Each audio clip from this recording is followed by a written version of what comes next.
تدرس حسن جودة يوسف عوض بغدادي وليد نورين ريم جودة رايان ياسمين السقا يوسف السحراوي يحيى عوض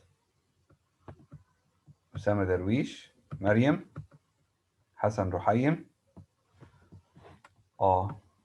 ياسين السعيد Lian. Okay, welcome back, guys.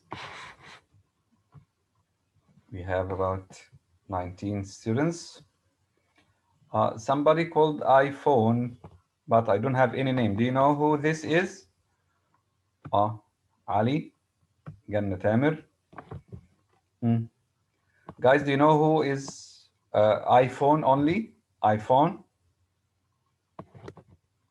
Ask him or her to change her name, please. Haya, okay. Haya al-Masri. So we have 19 students in the room. Again, I'd like to tell those, somebody please call Martina, ask her to join us because Martina didn't take the quiz yesterday and this is her last chance. Ask her to join us, please. We have Lolwa. Okay. Noreen, you want to say something?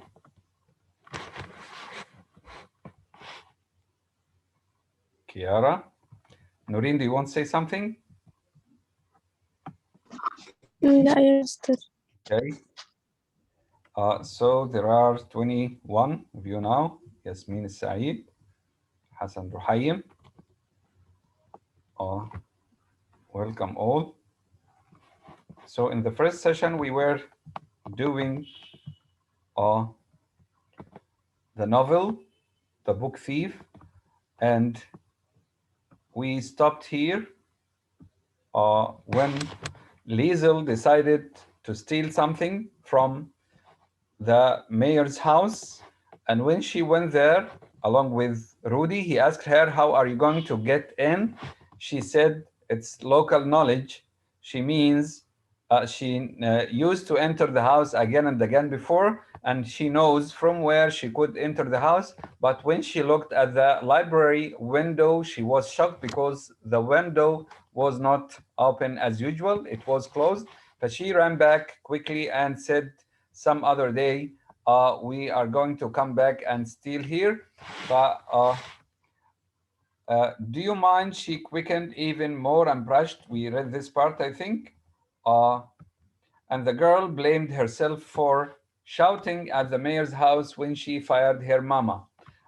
She says to herself here, you stupid Zaumensch, you stupid Zaumensch. Why? Because she cut every link with the mayor's house. If she hadn't shouted at her the moment she fired her mama, the woman would have let her to enter the library and read as usual. And this way she could steal something from the house, steal some food for the boy, the hungry boy, Rudy. A week later, however, on their fifth visit to the upper part of Malking, it was there. The open window breathed a slice of air in. That was all it would take. So the library window was open this time. It was Rudy who stopped first. He tapped Liesel in the ribs. He warned her with the back of his hand, is that window open? The eagerness in his voice leaned from his mouth like a forearm onto Liesel's shoulder. Joel, she answered, or Joel, something in German, which means it sure is. And how her heart began to heat. On each previous occasion, when they found the window clamped firmly shut, Liesel's outer disappointment had masked a ferocious relief. Now she's worried. Although the window is open, she is worried. She doesn't want internally, she doesn't want to steal anything from the mayor's house. Would she have had the neck to go in? Is she brave enough to go in? And who and what, in fact, was she going in for? She's going in for Rudy. She wants to steal some food from Rudy, to locate some food. Is this, or does this deserve doing this to the woman who was good to her all the time? No, the repugnant truth was this. She didn't care about the food, Rudy, no matter how hard she tried to resist. The idea was secondary to her plan. It was the book she wanted. So the girl went there to steal a book, not food for Rudy. She doesn't care about the food or Rudy. She wanted the book titled The Whistler. Remember, she read some pages from this book before. She wouldn't tolerate having it given to her by a lonely, pathetic old woman. When the mayor's house offered to give her this same book before, she refused. Stealing it, on the other hand, seemed a little more acceptable. She would steal it rather than take it as a gift from the mayor's house. Stealing it in a sick kind of sense was like eating it. The light was changing in blocks of shade. The pair of them gravitated toward the immaculate, bulky house. They rustled their thoughts. You hungry? Rudy asked. Starving. For a book, she said. Look, a light just came on upstairs. I see it. Still hungry, Zaumensch? He asks her again. They laughed nervously for a moment before going through the motions of who should go in. The door is open now, or the window is open. Who would or should go in, and who should stand and watch? As the male in the operation, Rudy clearly felt that he should be the aggressor. He should go in. But it was obvious that Liesel knew this place. Liesel knew the place better than the boy. It was she who was going in. She knew what was on the other side of the window. She said it. It has to be me. Liesel closed her eyes tightly. She compelled herself to remember, to see visions of the mayor and his wife. She watched her gathered friendship with Elsa Herman and made sure to see it kicked in the shins and left by the wayside. Her friendship with the mayor's house, she kicked her friendship with the woman. It worked. She detested them. Now she detests the mayor and his wife. They scouted the street and crossed the yard silently. Now they were crouched beneath the slit of the window, in the window on the other or on the ground floor. The sound of their breathing amplified. Here, Rudy said, give me your shoes. You will be quieter. Okay, give me your shoes and climb into the window. Without complaint, Liesel undid the worn black laces and left the shoes on the ground. So she took off her shoes. Sorry, she rose up and Rudy gently opened the window just wide enough for Liesel to climb through. The noise of it passed overhead like a low flying plane. It made a little noise, but for them, of course, it was like a little flying plane. It was too noisy. Okay, maybe they were because they were afraid they would be caught. Liesel heaved herself onto the ledge and tussled herself way inside. Taking off her shoes, she realized was a brilliant idea, as she landed much heavier on the wooden floor than she'd anticipated. She made a loud noise, but it's better that she took off her shoes. The soles of her feet expanded in the painful way, rising to the inside edges of her socks. The room itself was as it always was. Liesel, in the dusty dimness, shrugged off her feelings of nostalgia. She misses those days when she used to come here and spend hours reading the books. She crept forward and allowed her eyes to adjust. What's going on? Rudy whispered sharply from outside. He asked her, what's going on? But she waved him a black hander Uh, and that meant halt, Maul, keep quiet. The food, he reminded her, find the food and cigarettes if you can. Okay, both items, however, were the last thing on her mind. She doesn't care about the food or cigarettes, she wants the book. She was home among the mayor's books of every color and description, hundreds, maybe thousands of books with their silver and gold lettering. She could smell the pages. She could almost taste the words as they stacked up around her. Her feet took her to the right hand wall. She knew the one she wanted, the exact position. But when she made it to the Whistler's usual place on the shelf, it was not there. A slight gap was in its place. So the book she wanted to steal wasn't there. Instead, there was a gap in its place. Uh, there was nothing. From above, she heard footsteps. Uh, the light, Rudy whispered. The words were shoved through the open window. It's out. The light is out. Scheisse, like shit. They're coming downstairs. They are coming downstairs after turning off the light upstairs.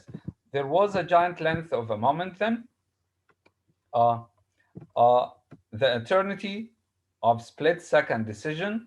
Her eyes scanned the room and she could see the whistler sitting patiently on the mayor's desk.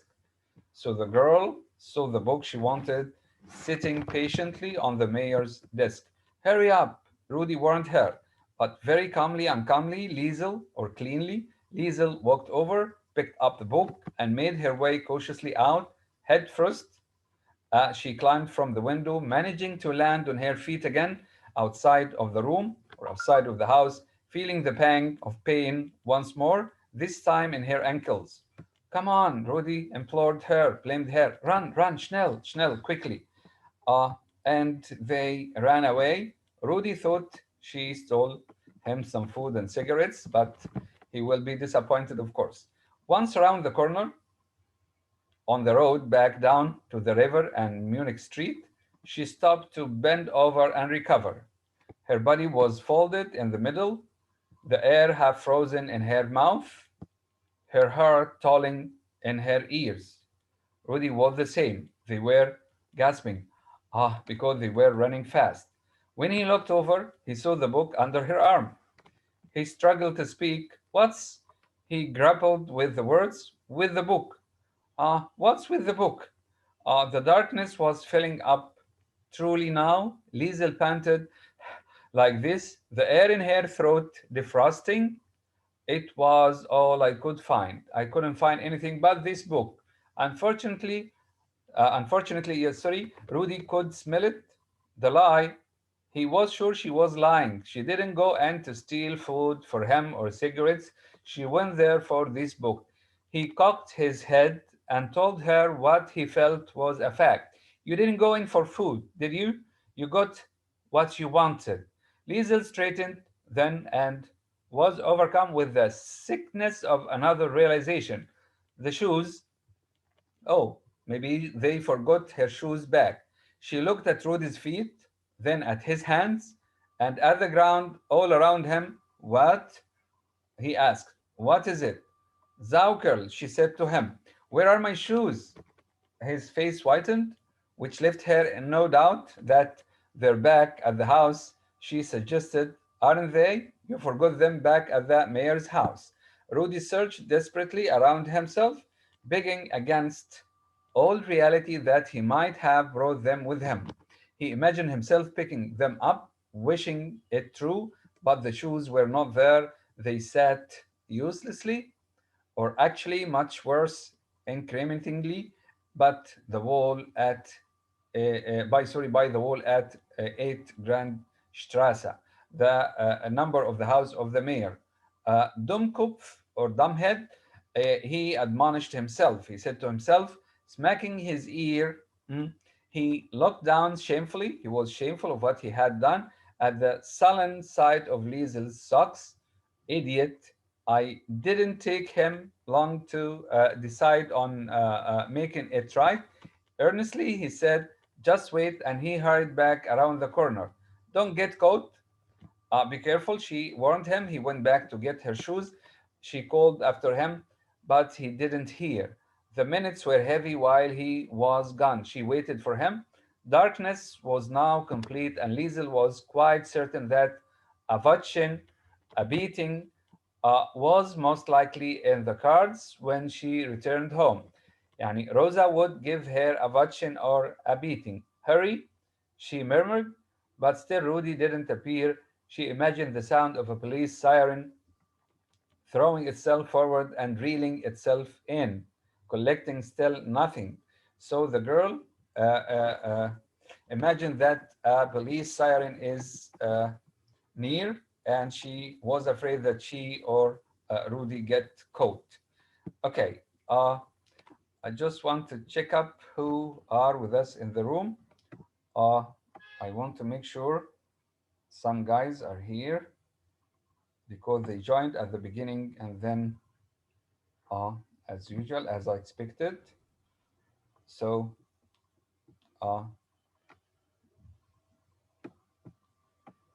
Martina hasn't joined yet, I think. Martina, uh, please, guys, tell Martina to join us if you can contact her. Ganna Tamer, please يعني follow up with us all the time. You're absent very often these days. Over the past weeks, you're absent very often. Okay. Okay. Thank you. Knuz left. Knuz, I think Knuz left. Yes. Okay. So I need somebody to read, guys. Ganna Tamer, can you read? Yes. Go ahead. Sorry. From only. Yeah. Start from only. Okay. Only when she walked back to the intersection of the two streets in her damn dirty socks did she see him. Rudy's triumphant face was held nicely up as he trotted steadily toward her. His teeth were gnashed into a grin, and the shoes dangled from his hand. They nearly killed me, he said, but I made it. Once they'd crossed the river, he handed Liesel the shoes, and she threw them down. Sitting on the ground, she looked up at her best friend, Danky. She said, "Thank you." Ruby bowed. "My pleasure." He tried for a little more. "No point asking if I get a kiss for bringing my shoes behind. Fair enough." He held up his hands and continued speaking as they walked on, and Liesel made a concerted effort to ignore him. She only heard the last part. "Probably wouldn't want to kiss you anyway, not if your breath's anything like your shoes." "You disgust me," she informed him, and she hoped he couldn't see the escaped beginnings of a smile that had fallen from her mouth. On Hamel Street, Rudy captured the book under a lamp post. He read out the title and wondered what it was about. Dreamily, Liesel answered, "Just a murderer." "Is that all?" "There is also a policeman trying to catch him." Rudy handed it back. "Speaking of which, I think we're both slightly in for it when we get home. You especially." "Why me? You know your mama." "What about her?" Liesel was exercising the blatant right of every person who's ever belonged to a family. "It's all very well for such a person to whine and moan and criticize other family members, but they won't let anyone else do it.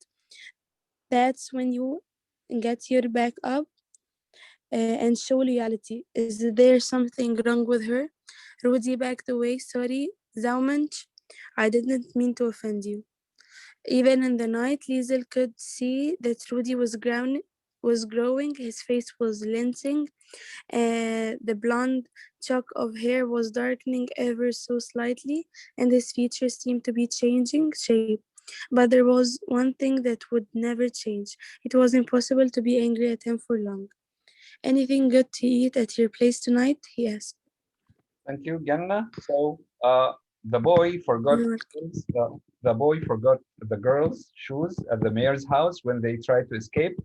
And when she found out that he forgot them, she asked him, or he went back to get him. She warned him not to be caught, and he successfully, triumphantly restored the shoes and uh, asked her about what the book is about. She said it's about a murder, and the police was chasing or were chasing him. And she expected a vouching or a beating from Rosa, of course. And when he started to tell her about Rosa, she was angry. You know, you can't criticize any family member. We all criticize our sisters or complain about or whine about our sisters, our mothers, but we don't like others to talk about them negatively, right? You can talk about your mother negatively, you can talk about your father, brother, sister, but you don't let anyone else to talk negatively about them. Uh, uh, he asks her at the end of the page Ghana has just read, anything good to eat at your place tonight? He asked. She said, I doubt it. He answered, me neither. It's a shame you can't eat books. She stole a book. I just want to ask a simple question. I want to ask Layan, what is the title of this book, Layan? Quickly, please. Layan, what is the title of the book the girl stole from the mayor's house? Layan, are you there? Like Layan is not there. Haya? Uh, Mister, is the murderer the name or it was No. talking about it? About a murder chased by the police. What is the title of the book? Haya, you promised to follow up. Huh? The sketcher No, and the shoes. no. Lolwa? Lolwa? Are you there? The whistle. Ah, Lolwa? Mister, you can hear me? Layan, are you back? Okay, what's the title of the book? Yes. Hmm? I'm not sure. Okay, excuse me? You can hear me, Mister? Raise your voice, please. Ah, Now? looks like there is a problem with the connection. Layan, no problem. Lolwa, can you hear me? Lolwa has a problem with the mic, maybe. Type. Whose iPhone, guys? Whose iPhone? Mr. or Miss iPhone, can you hear me? Who are you? Hmm? Whose iPhone, guys? So I'll send you out of the room. I'm sorry. I'm sorry. You're out because you don't answer. Okay. So the title of the book is The Whistler, guys. The Whistler. The Whistler. Whistler. The Whistler. Okay. The title of the book is The Whistler. Here, I doubt it, me neither. So they didn't find any food. Arthur Berg said something like that once, remember? If you remember, who can remind me of Arthur Berg? I mean, it would be great if you can tell me who Arthur Berg is. Does anyone? I have 19 students now. Does anyone know who Arthur Berg is? Can anyone remind me of this name? Nobody knows? Yusuf Hawad, are you there? Yes, Mister. Do you remember who Arthur Berg is? I can't hear you. Do you remember who Arthur Berg is? Arthur Berg? Yes? He's the first leader of the fruit stealing gang. Excellent. Good use. I think you would be the only one who could answer this question. Thank you. Arthur Berg is the head of the gang which used to steal fruit. Thank you. So they recounted the good old days for the remainder of the walk. Liesel often glancing down at the Whistler, the book she has stolen from the mayor's house, at the gray cover. So the cover was gray. Again, the narrator, Deaf, is interested in colors and everything. The gray cover and the black imprinted title. The cover was gray and the title was imprinted in black. Uh, okay. Before they went into their respective homes, Rudy stopped a moment and said, "Goodbye, Zaumensch." He laughed. "Good night, book thief." She is a book thief, as you know, and she has stolen a book. It was the first time Liesel had been branded with her title, the first one in the novel to be called the book thief by anyone else. And she couldn't hide the fact that she liked it very much. She liked this branding, okay, as the book thief. As we're both aware, uh, as we're both aware, she'd stolen books previously, but in late October 1941, it became official that night Liesel Meminger truly became the book thief. And here I have a question, a small question. Who does the word we refer to? Read this paragraph and who answer this question. Who does the word we here, the highlighted word we, refer to? The only raised hand is Yasin's.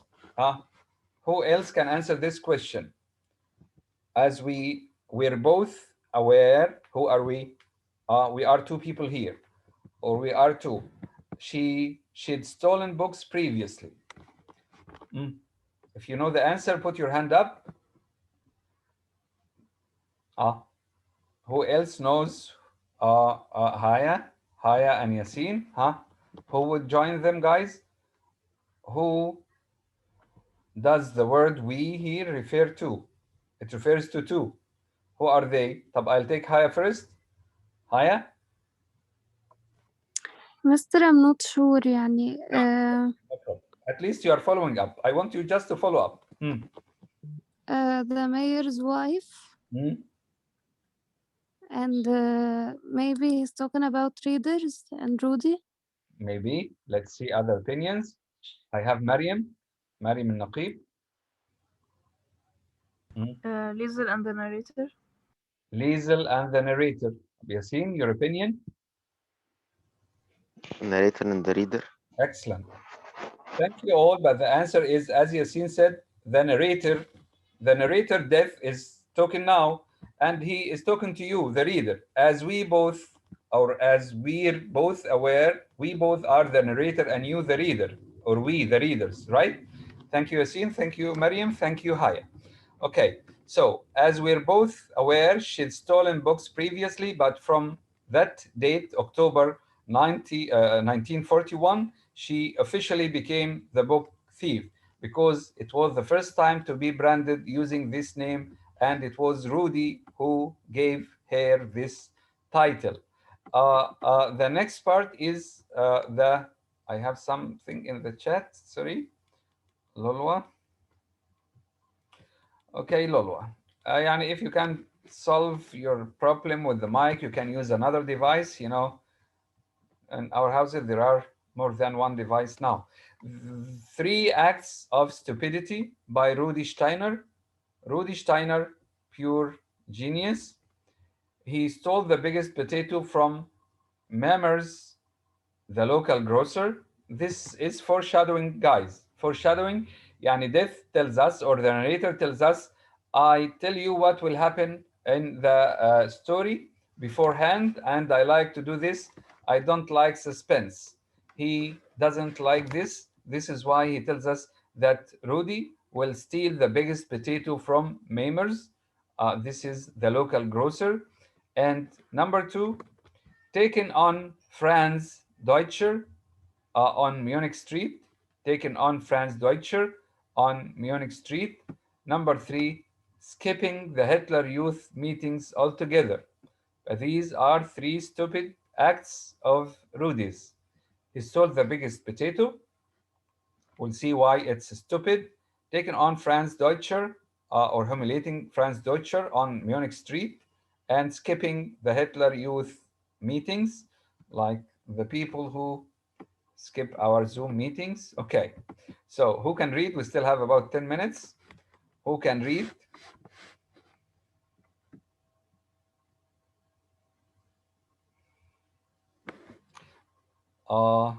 Haya wants to read. Okay, Haya. Uh, the problem was Rudy's first act was greed. It was a typically dreary afternoon in mid-November 1941. Earlier, he'd woven through the women with their coupons quite brilliantly.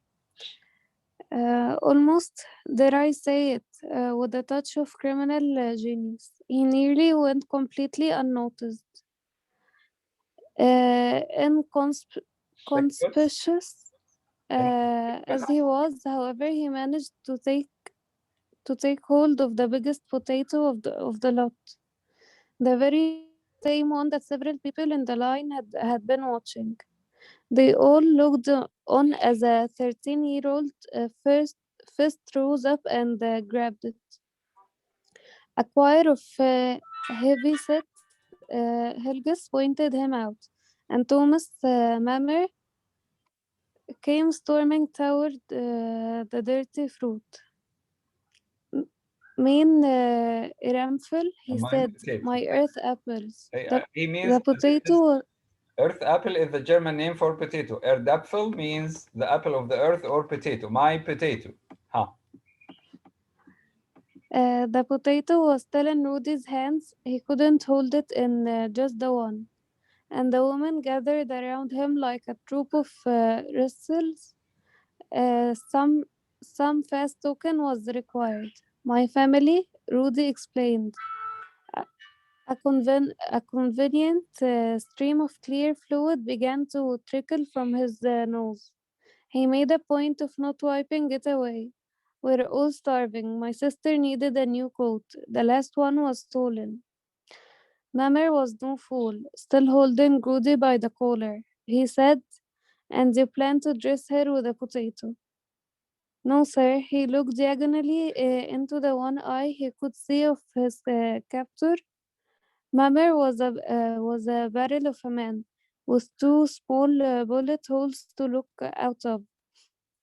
His teeth were like a soccer crowd crammed in. He traded all our points for the coat 3 weeks ago, and now we have nothing to eat. The grocers held Rudy in one hand and the potato in the other. He called out the dreaded word into his wife, Polizzi. No, Rudy begged, please. He would tell Liesel later on that he was not the slightest bit afraid. But his heart was certainly bursting at that moment. I'm sure. Not the police, please.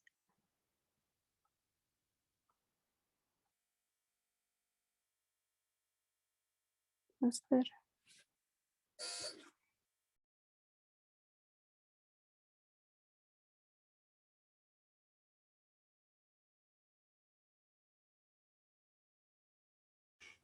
Sorry, Haya. I received the phone call. I muted myself. You read Yeah, up to no this problem. part. You read Yes. up to here, right? Okay, go Yes. ahead. Not the police, please. Not the police. Police. The Mamet remained unmoved as the boy wriggled and fought with the air. Also on the line that afternoon was a teacher, Herling. He was in the percentage of teachers at school who were not priests or nuns. Rudy found him and accosted him in the eyes. Herling, this was his last chance. Herling, tell him, please tell him now, poor I am.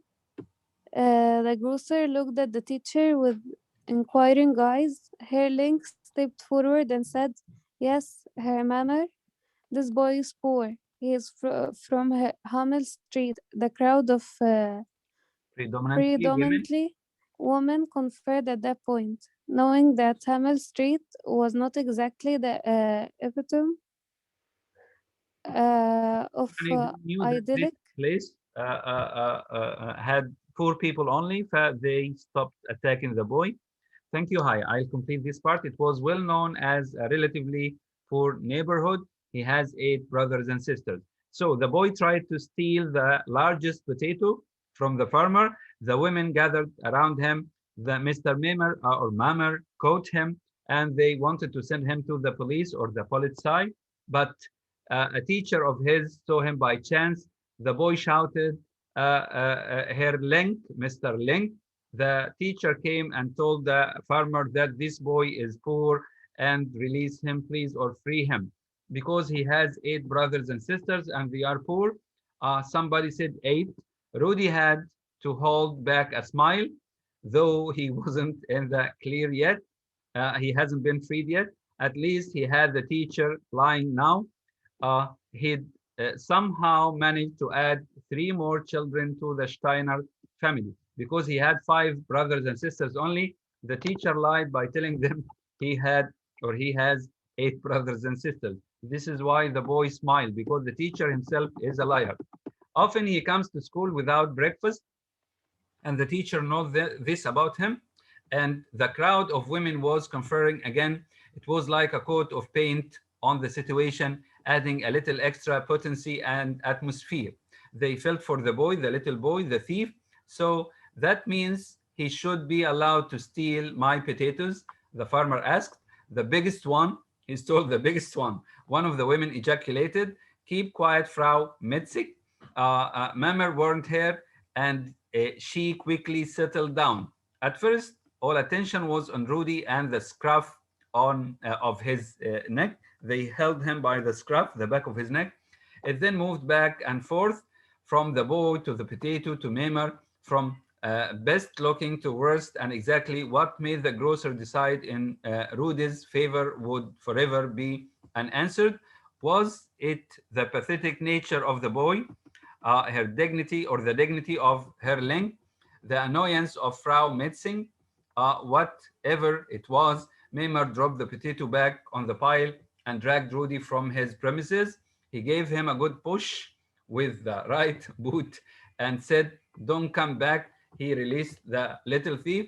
From outside, Rudy looked on as Mamer reached the counter to serve his next customer with food and sarcasm. I wonder which potato you're going to ask for, he said, keeping one eye open for the boy. He was careful of the boy.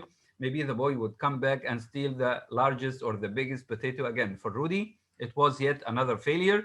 The second act of stupidity was equally dangerous, but for different reasons. Rudy would finish this particular altercation with a black eye, cracked rib. His eye was black because he had a box, maybe, and a haircut. Again, at the Hitler Youth meetings, this is his second stupid act. Tommy Mueller was having this or his problems, and Franz Deutscher was just waiting for Rudy to step in. It didn't take long.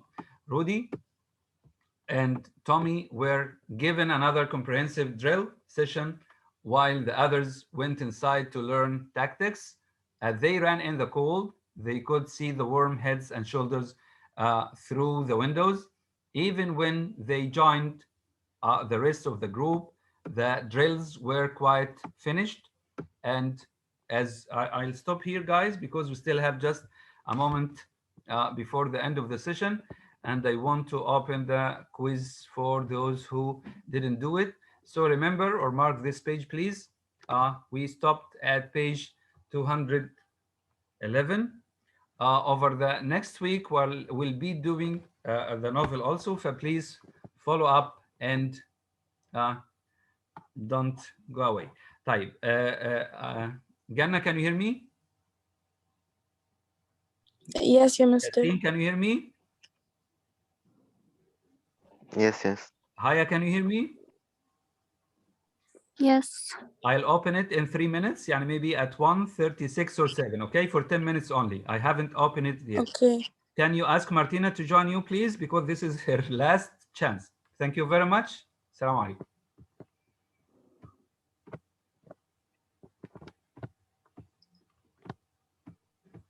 What's wrong? Okay, it will close itself. Mm-hmm.